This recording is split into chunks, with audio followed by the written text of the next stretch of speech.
Hello, welcome to my X-Men origins story. You might be wondering what the whole point of this video is, which is fair enough. And it's this, basically, if you're anything like me, whenever you see anyone on the internet, on TV, anywhere else, who thinks they can tell you something or give you advice or share some lessons they've learned, I always think, who are you to share this? You know, what are your qualifications? Why should I listen to you?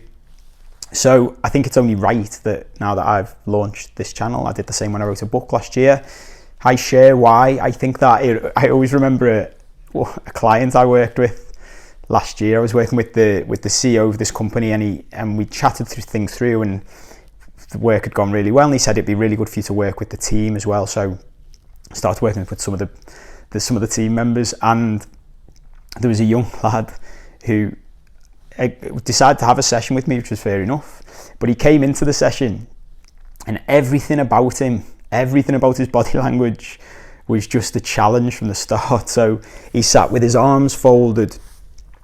We were facing each other across the table. His arms folded. He faced away from me with his legs crossed away from me, with this completely blank look on his face. And I could tell straight away this would be interesting. And within seconds of sitting down, he said to me, "So, like, what are your qualifications to do this?" And I think what he expected, which is what most people would expect, and maybe what most people would do, is for me to justify things by, talking about my qualifications and stuff like that. And I said to him, "What do you mean? Do you mean what certificates do I have that enable me to do this?" And he said, "Yeah." And I said, "I don't have any. I've never passed an exam. I'm not a psychologist. I'm not a therapist. This is just stuff I've learned in my life through experience and through reading and studying and doing all kinds of things." And I think even that response shocked him, because I didn't sort of play the game. And we went from that point in that conversation to within, I think it was like 3 months, maybe 3 or 4 months, and he'd completely changed his life. This lad, he was a really nice lad. We got on, we broke down all these barriers that he was going through, and he completely changed his life. And I often think about that experience, and that's why I'm doing this video. I like to sort of set the scene, because it is important that you understand, if we've got more time to do this, what I've been through, the journey I've been on that has led to this point, has led to this video, has led to this website, has led to this YouTube channel and podcast. Because it is that, the reality is I'm a qualified lawyer. I've got all the certificates for that.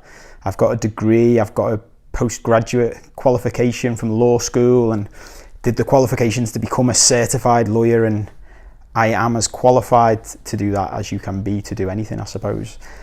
And the irony is, when I talk to anybody about this stuff, I would say I know more about psychology and human behaviour and emotion than I'll ever know about the law, because I love this. This is something I spend my time reading about and studying. And ultimately, what is a formal qualification?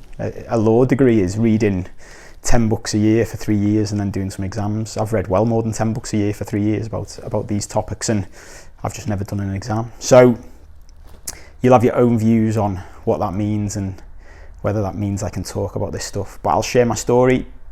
If you like it, if it resonates with you, then maybe you'll continue on this journey with me, and you can listen to some stuff I want to share.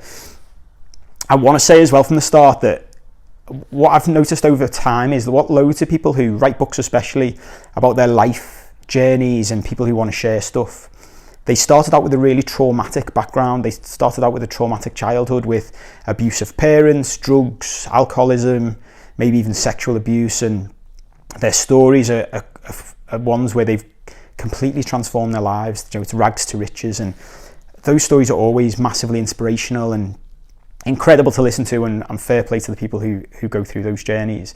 But something I've always thought when reading those types of stories is, well, that's not me, really. Like, I come from a really nice background. I've got a lovely family, and couldn't I couldn't have asked for more as a child. I had love, I had a mum and dad, I had a lovely house in the northern suburbs of Liverpool, we had a pond, I had a big sister, I had a big wider family, I had loads of mates. There was no abuse, there was no alcoholism, there were no drugs. And yet, as we go sort of decades into my story, as you'll hear, I found I had problems that I had to overcome, and I'm still overcoming, and I'm still working on and still learning about. And I'm still learning about all the things that I think the key to all of this is, I think the stuff I've learned over the past few years, we should be taught in school. And if we were all taught it in school, our lives would be much more straightforward. We would be much happier and at peace, because while it's not easy stuff, it's fairly simple, and there's not much to it.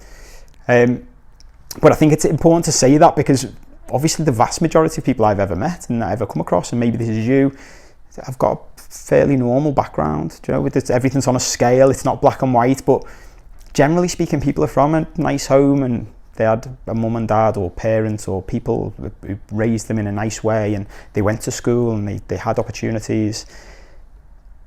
And I think there's probably not enough people out there talking about those people, and talking to us, and saying that it's all right to have problems if you come from that type of background, as well as if you come from an abusive sort of background with less opportunities. And the reality is, the lessons that I've learned, the stuff I'll talk about, applies to everybody anyway. It's just a case of, does it resonate with you? Does the story resonate with you? So I want to say that up front. I'll try and keep this as brief as possible. Obviously, this is like I'm 40 this year. I'm filming this in March 2020, so I'm 40 years old in July. This is a summary of 40 years, basically. So I'll keep it as brief as I can. That's easier said than done for me. But my story starts with family, as all of our stories do. This isn't in. I wrote this story in the book I wrote last year, which I'll talk more about. But and this bit isn't in because I started, it was about careers, so I started where the career story starts, which is when I'm about 3 years old. But before then, it's probably worth saying as well, I was the second child in my sort of immediate family. So my mum and dad waited 7 years to have my sister. They had some issues and didn't think they could have kids, and then all of a sudden they had her, and she was a glorious golden child. But I'm from an Irish Catholic family, basically. I'm from Liverpool, and as is the culture in lots and lots of families and countries and religions around the world, there's just something about the boy, especially with their mums, especially with the other women in the family. So when I came along, I was away last year and I'd never seen The Lion King, and I was sharing my story with some people I'd just met, and one girl said to me, "You need to watch The Lion King because you're like Simba."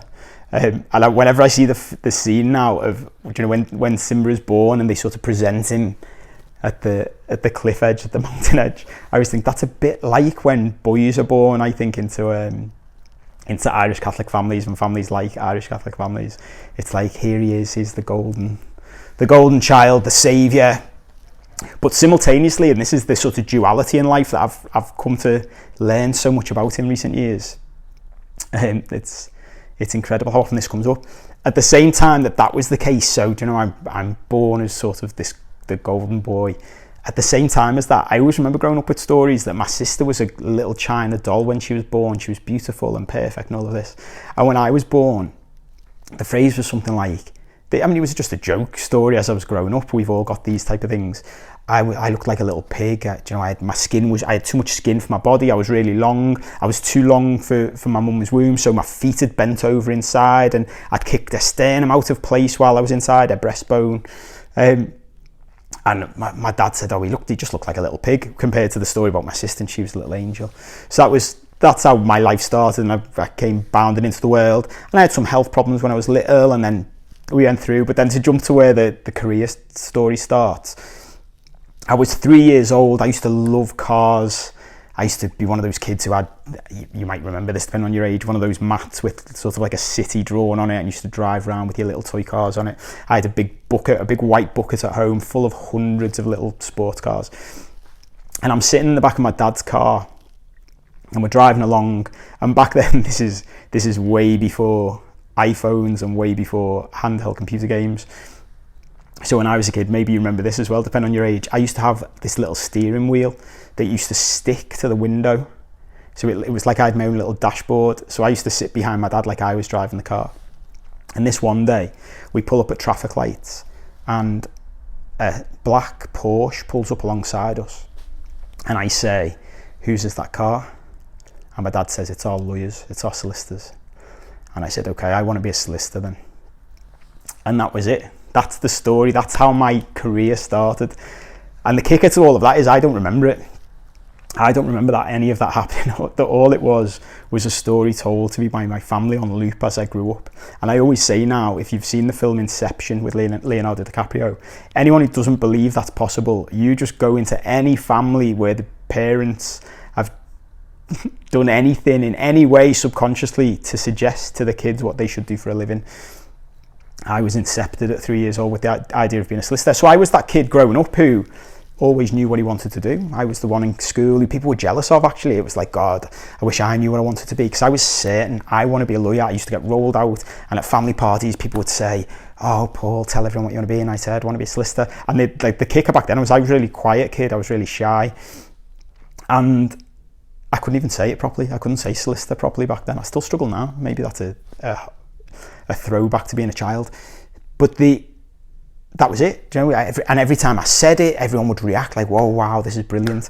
I became basically the first kid in my family. I had a cousin in Australia who'd been to university, but I went through school and I was good in school and I was a good kid and I behaved myself and I worked hard and I got my exams, got all my qualifications, and I went to university to do a law degree. And I mean, I had some health issues on the way there as well, nothing major, but things like growing pains and whooping cough and a skin condition called psoriasis, which is a bit like eczema.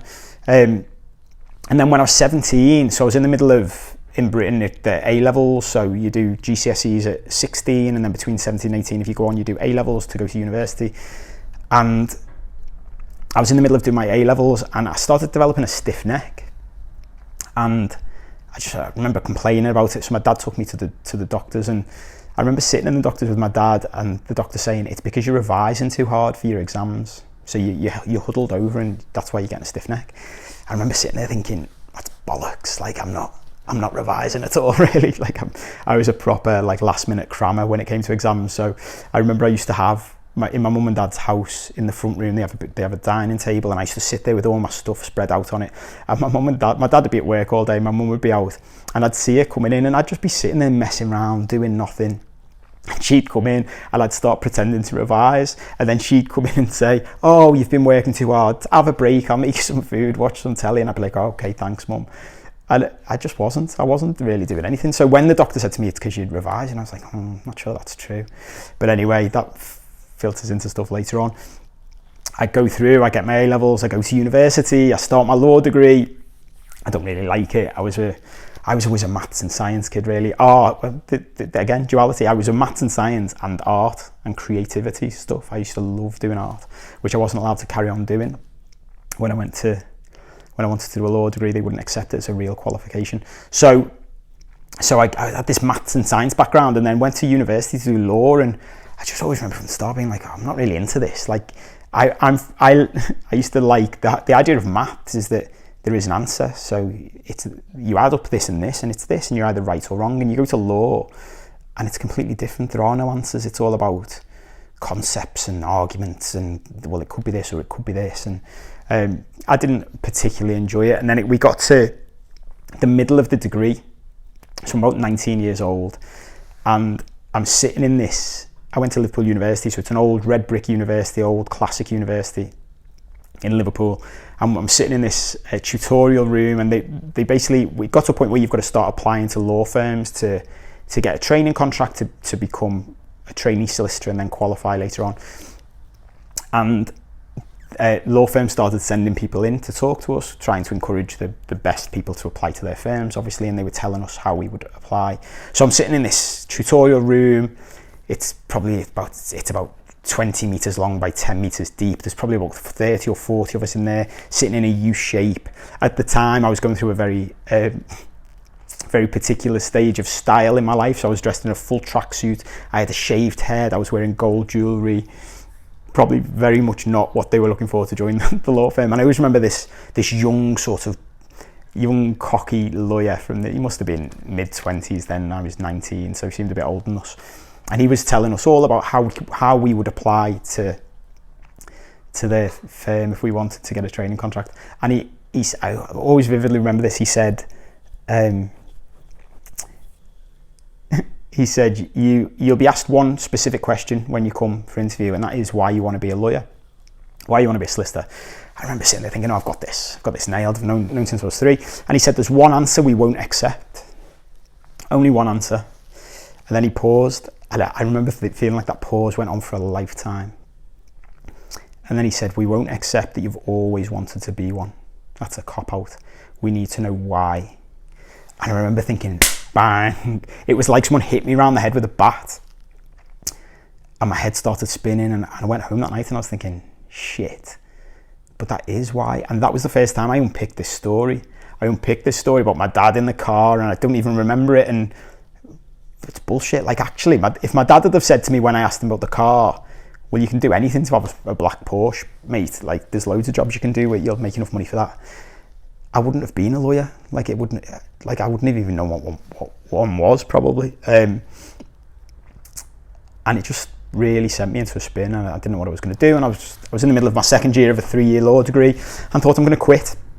I'm going to have to quit. I don't want to do this. I don't know what I want to do. I then ended up sitting down with one of my favourite uncles, and we were in this little dark, dingy boozer pub in Anfield, where I'm a big Liverpool Football Club fan, and not far from the ground. And we were sitting in towards the back. You go past the bars on your right hand side, and it was dark, and there's only windows at the front. It was you could smoke back then, so it was very smoky. All pictures on the walls, red walls for the local club. And we were down right at the back, sitting on the right hand side, and we're sitting there having a pint. And he said to me, because I was telling him about all of this and saying, I think I'm going to quit. And he said, well, if you're going to do anything in the world, if you could be anything, do anything, what would you do? And I said, that's dead easy, I'd be a footballer. And he said, okay, what are the chances of that happening? Well, I was a decent footballer when I was growing up. I used to play for the school teams and things like that. But by this point, I was probably 4 stone heavier than I am now, all fat, not muscle. I'd had a couple of knee operations. I was sitting there drinking my 5th pint of the night, which was fairly standard at that time as a student. I was about to go home to have a kebab or a pizza or whatever my healthy food of choice would be at the time. I remember just saying to him, slim to none. Like, there's basically no chance of me being a professional footballer now. I'm not good enough for a start, even without all of the other stuff. And he said, this is the thing, son. Nobody likes their job. So you're better off doing something that makes you loads of money. Because if you don't like your job anyway, and you don't like what you do, at least you get paid loads. I remember thinking at the time, I was only 19, I remember thinking, yeah, that's true. Like, I don't know anyone who really enjoys their job. And I don't know anyone who earns loads of money. They all just sort of get by and they're living a normal life. And I was like, yeah, that sounds about right. Good advice. So I cracked on and I carried on and I got my law degree and I qualified, and I ended up working for the biggest law firm in Liverpool, which was the biggest at the time, and just a few years after, the biggest law firm by number in the corporate law firm in the entire world. And it was what I always did. Do you know, whenever I put my mind to something, I would achieve it. I did what I wanted to do. I did what I needed to do. And I was working with them, and even after a couple of years, don't get me wrong, being a trainee solicitor is really good fun, and I had a great time and met some incredible people and did great work and had did a lot of drinking and nights out and partying, and it was great. But I remember getting to a point fairly quickly where I thought, I'm not fulfilled doing this. It's not really with me. Like when I was a kid, when I look back, I always had entrepreneurial tendencies. I was creative, as I said. There was a point when I always remember when the Teenage Mutant Hero Turtles were out. We couldn't call them ninjas in the UK, it was too violent. But I used to draw pictures of them because I was a good artist, and I used to draw pictures of them, and people in my class used to come up to me and say, can I buy one from you? So I used to sell pictures of the turtles for 20 pence each, and it's probably the best business I ever had. The demand came before the supply, and it was really good. And I used to be one of those kids who would go knock on neighbours' doors and wash their cars and things like that. I always remember one of the neighbours once offered me and my mate, she said, look, we'll give you the £2 or £3, whatever it was we were charging to wash a car back then. or you can have this jar of coins, of 2p pieces in a jar like this big. I remember at the time looking at my mate and was like, and this sums up characters, I suppose. We'll take the jar. And I can't remember whether it was more or less than £2 in it now. I don't know whether we even ever counted it, but as I say, sums up sort of personality type. So back then, I suppose if I'd have had someone older than me who'd have recognised that entrepreneurial spirit in me, maybe I'd have gone down that path. But back then there was no Dragon's Den on TV or shows like it. I can't remember what the one in the States is called, but the type of shows, they encourage entrepreneurship. There's loads of talk about entrepreneurs online now. There was none of that really. So sort of being shepherded down, when you're one of the clever kids in school, everyone got shepherded down the lawyer, doctor, dentist, accountant route, and that's where I ended up. So it got to the point when I was working for this big law firm where I thought I was really good and did really well, and moved firms to another big firm and used to get on well with the partners, but I used to always challenge everything because that's my personality type, and don't really accept things the way people tell me they are if I think there's better ways of doing things. And it got to the point where I just thought, I think I can do this better. So at 28 years old, I was basically coming up to 3 years qualified, which was the most junior you could be to be a partner and to set up your own company. I set up my own law firm. I thought there was a better way of doing things. There's a long story behind that, but I set up my own company at 29 years old. I've got photos of me now, which I look back at the photos of me and think, Jesus, I can't believe anybody gave me any work. I look like a child. But it was great to begin with. It was brilliant. I loved it. It was exciting and exhilarating, and I literally started with a blank piece of paper and a pen and a pad and the internet, and started building up clients and going out and seeing people and building up contacts, and it was great. It was so exciting, and I'd started getting work and I started building them up, and I started taking on staff and getting a new office, and it built and built and built, and it got to the point about 3 years in, because it was the year I got married in 2012, and I was doing property developments by then on the side in my spare time. I always say loosely there wasn't really any spare time. I was working 100 hours a week easily, and going and sort of renovating properties afterwards, and proposed to my then girlfriend who we were living with, and we ended up having this big sort of footballers type wedding in Spain. And there was just loads of pressure piling up and up and up in all different areas of my life. If you've run a business, you'll know exactly what I'm talking about. And the pressure was just increasing all the time, constantly. And it got to a point where, by then I was already, insomnia was just a constant. I couldn't really sleep at night. I was massively stressed. I was unhealthy. I wasn't eating well. I look back and think, I don't think I knew at the time, and I often think this when people talk about depression. I think when you're in the midst of depression, it's hard to even know you've got it sometimes. It takes a lot to recognise, and especially back then, there wasn't as much talk of this stuff back then as there is now. The world's changed a lot in those 8 years. And I remember coming back, we got married in the July, and then that Christmas, we were in my mum and dad's house. So we were in the bed I actually grew up in, and my new wife is asleep next to me in bed. And my whole family's asleep, and we'd had a lovely Christmas day.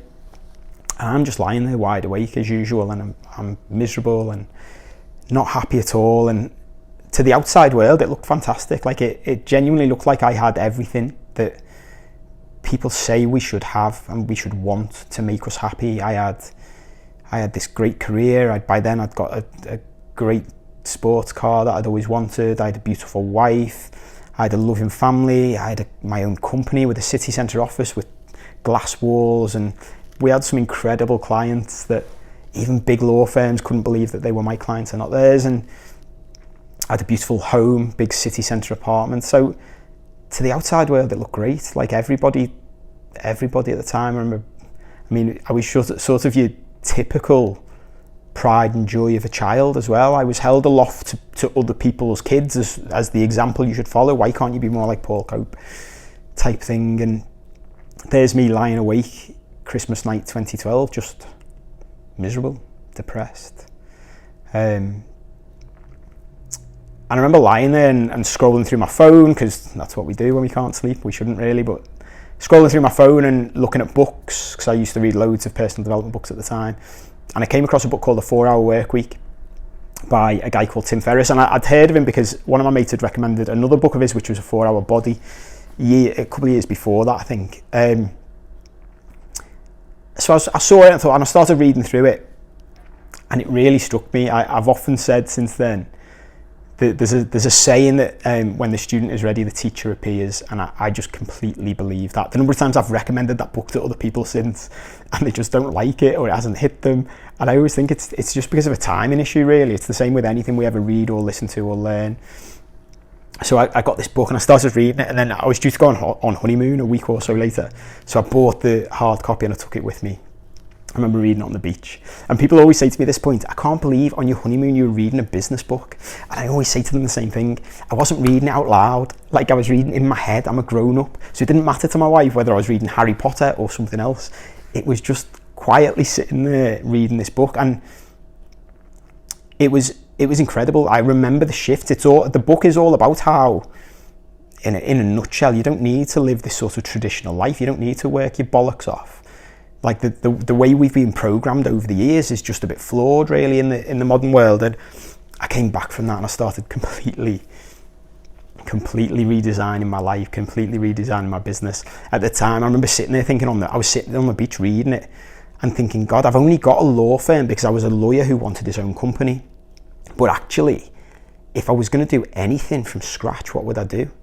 So I designed a new business, but I reverse engineered it basically. I thought of all of the things I wanted to do in life, all of the things I'd want in a business if I was starting from scratch. And I did it that way round, and then developed this idea of an online gambling company because I liked football and I liked to bet back then, and I thought it'd be fun, and it was scalable because it was online and it was recession proof and I wouldn't need a big team. At the time, I think Instagram had just sold for $1 billion and it had a team of like 13 people. I remember thinking, God, I've already got 6 or 7 staff.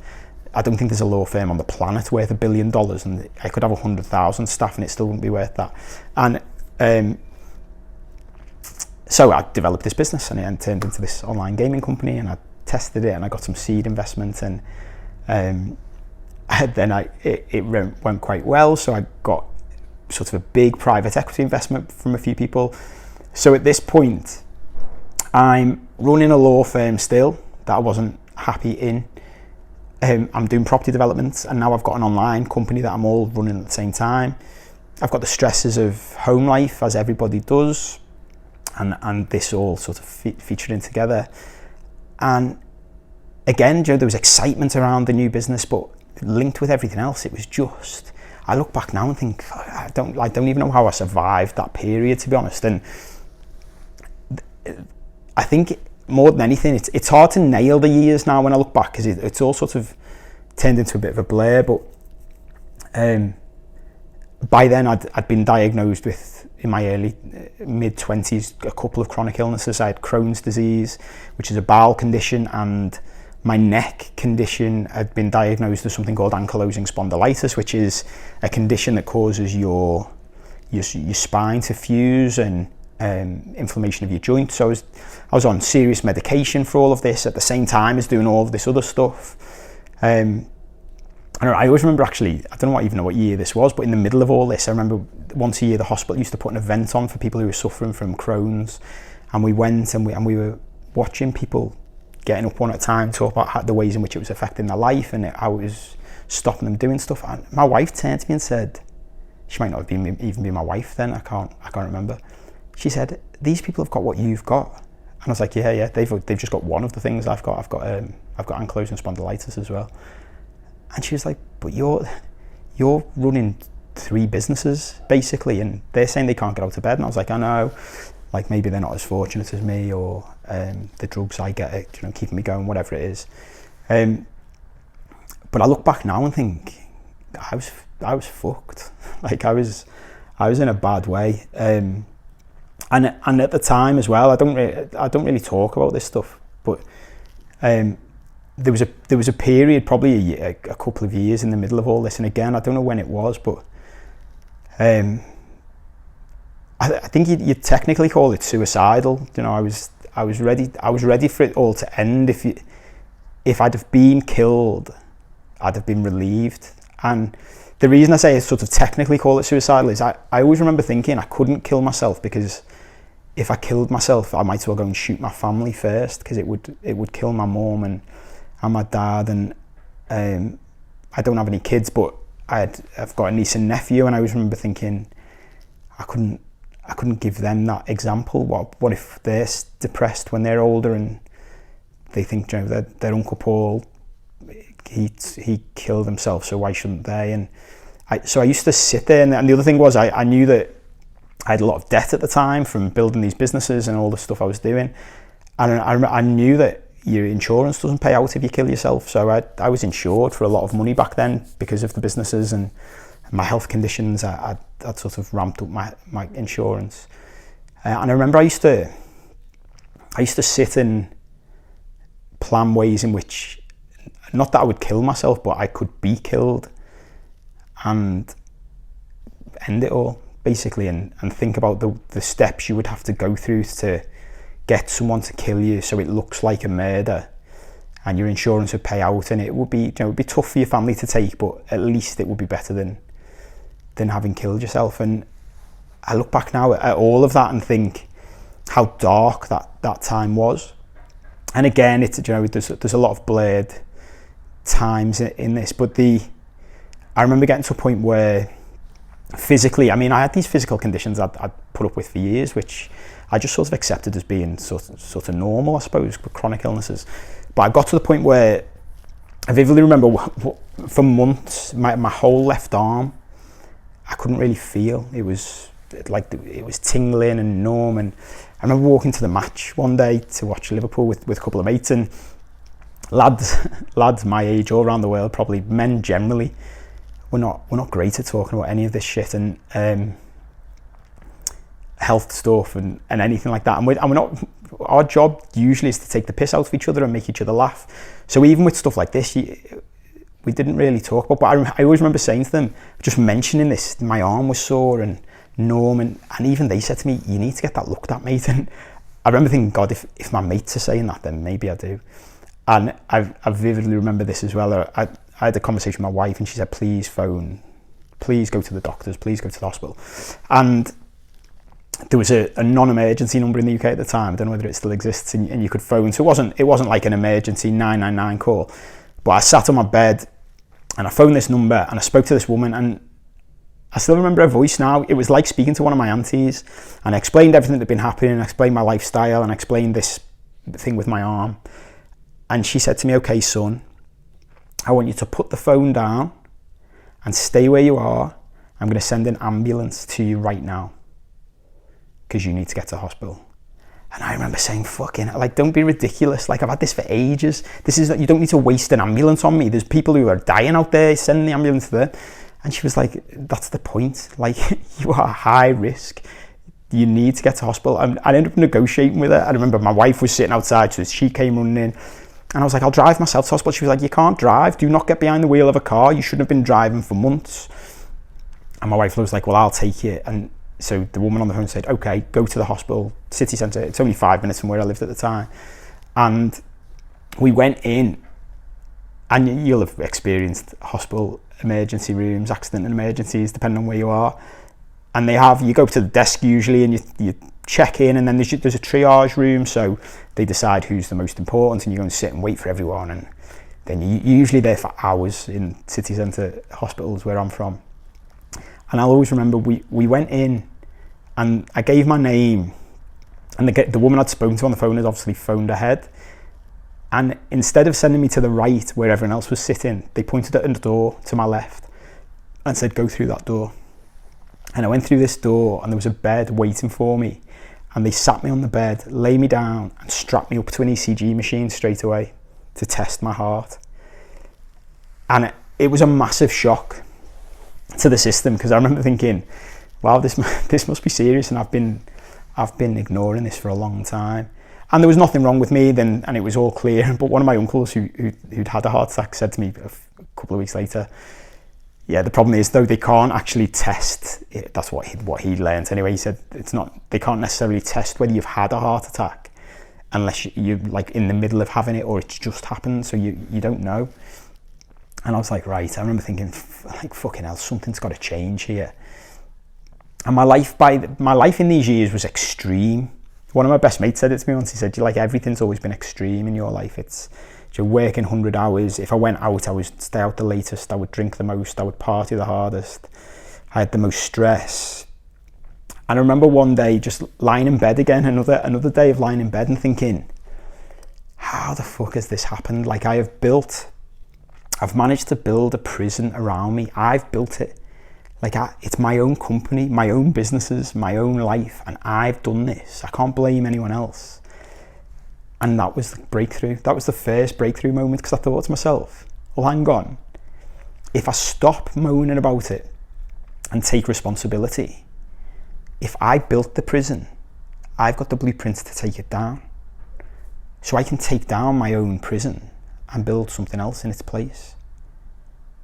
And from then, that was when everything started to change and I started to move forward. And I mean, there's so much in all of this that I could go into, but for the sake of time, it led slowly to various things. So I sold my law firm, I started selling off the properties, the online business ended up crashing, which is another long story, just as it looked like it was going to go through the roof.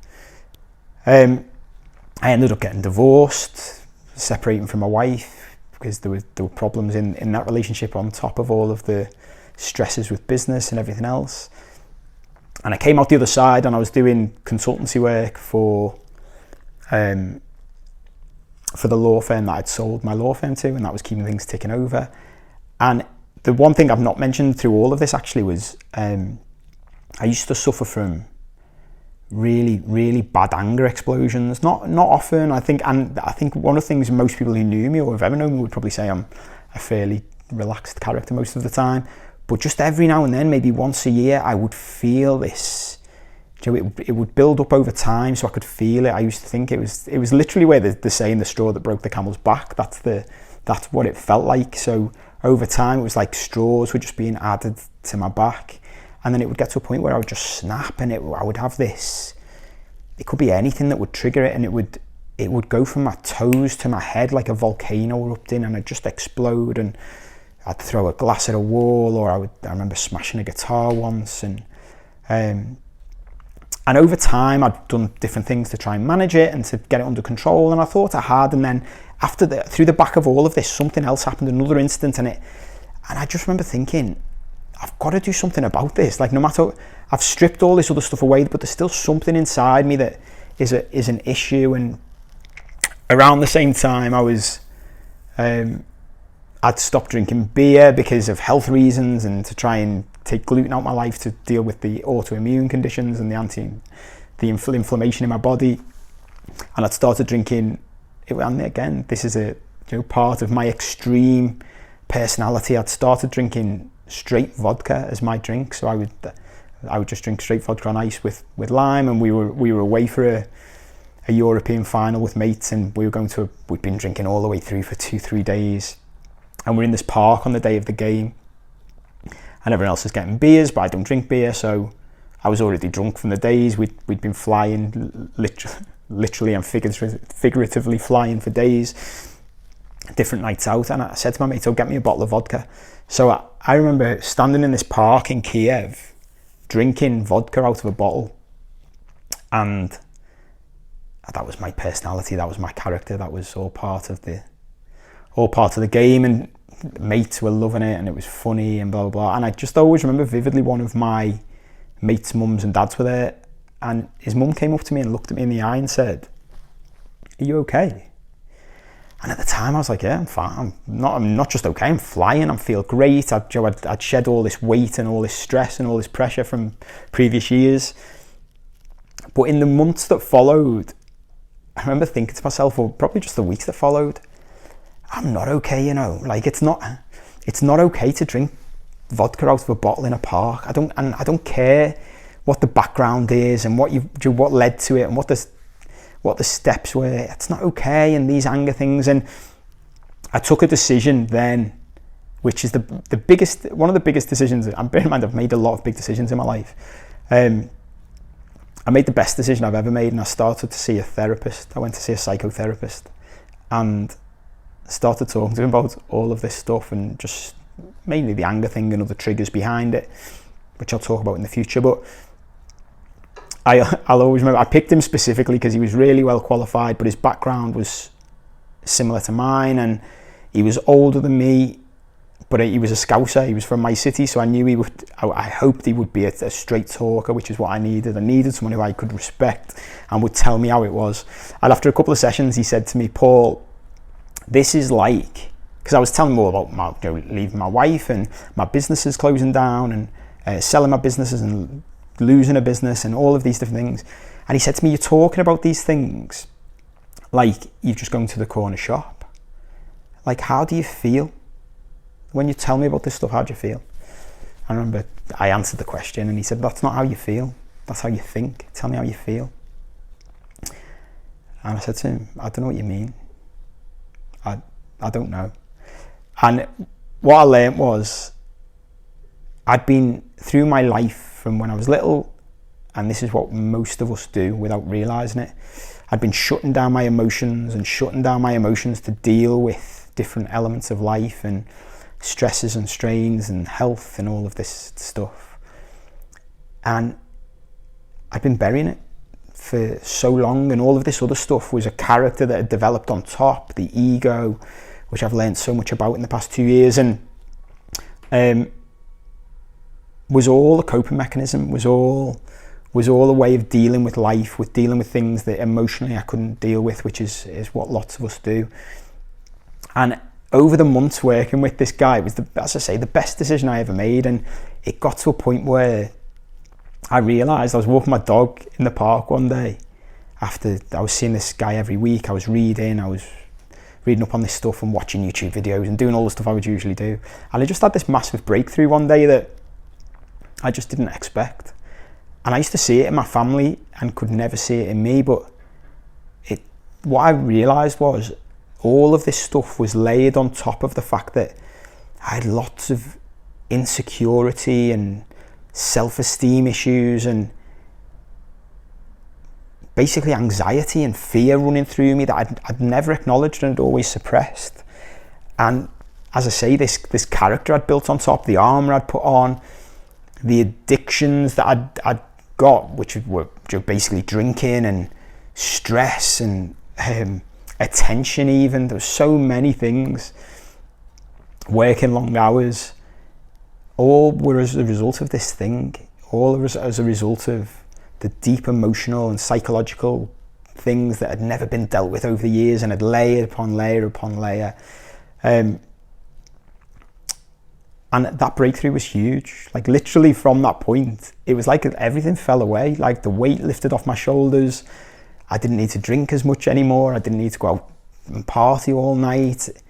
It was incredible, like absolutely incredible, almost unbelievable when I look back now. And now the strange thing for me is that that's been sort of 2 years, coming up to 2 years since I first started seeing a therapist, and I started working with other coaches then to work on different sides of it and work on my health and healing, which is a completely different part of the story, which we'll talk about in the future.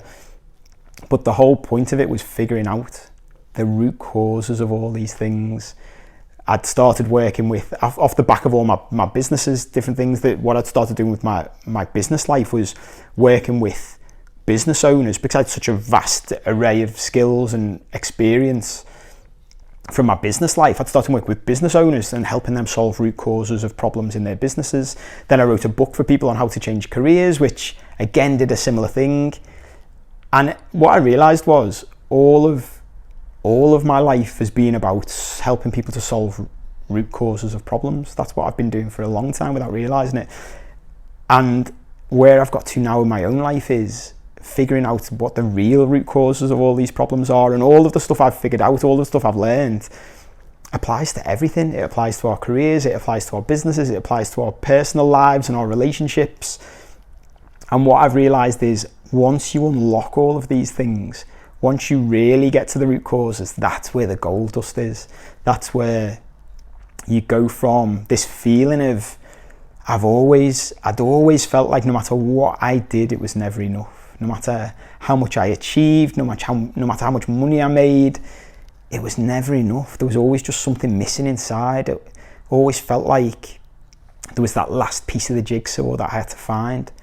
And through this process, I've figured that out. I've gone from that feeling of it never being enough to actually feeling peaceful and calm inside. The one thing I never thought I'd find.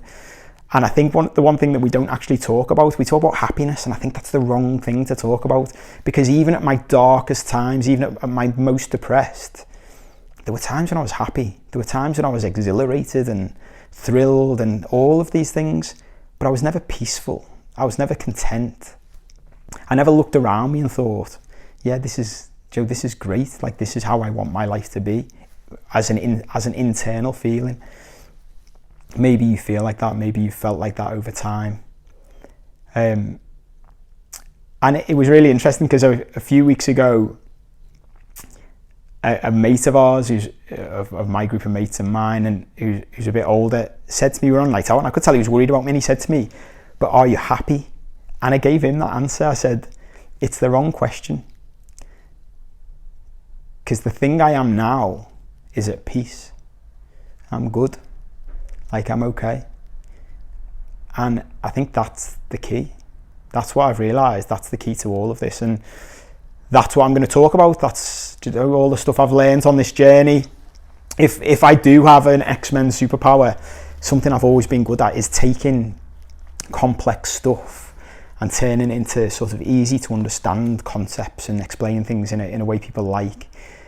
And that's what I'm going to be doing. Like, I read and consume so much that I think this is good and we should be teaching it to people, but it's too complicated, or it's spoken about in scientific language and it's really hard to understand.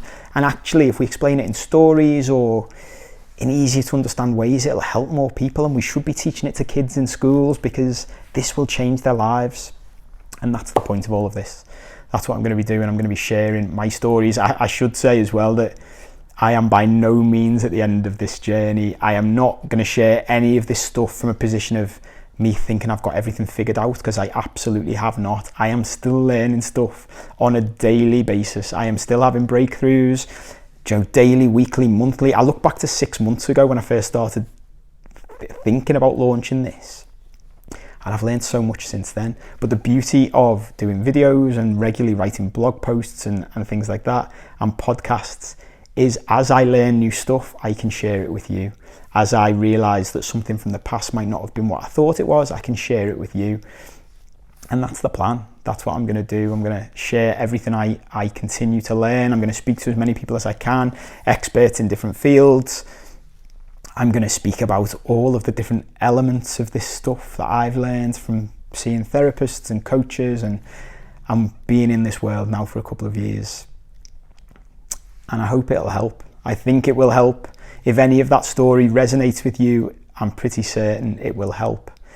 If you would like to hear more, if you haven't already, subscribe to the YouTube channel, get the podcast, go to the website and sign up for weekly updates, and I will send an email every week with new content, new stories, new things I've learned. At any point you want to unsubscribe, you can. At any point you get sick of my face, you can, or my voice, you can turn it off and scrap it, no questions asked.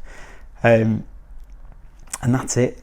If you've got any questions, if you've got any comments, put them in the comments below. Contact me on social media. I'm at Paul Seven Cope, wherever you look, probably. And that's it. I hope it helps. I hope this has been informative and helped you understand why I'm doing it, and why I think why I've got something to share that might be able to help. See you soon.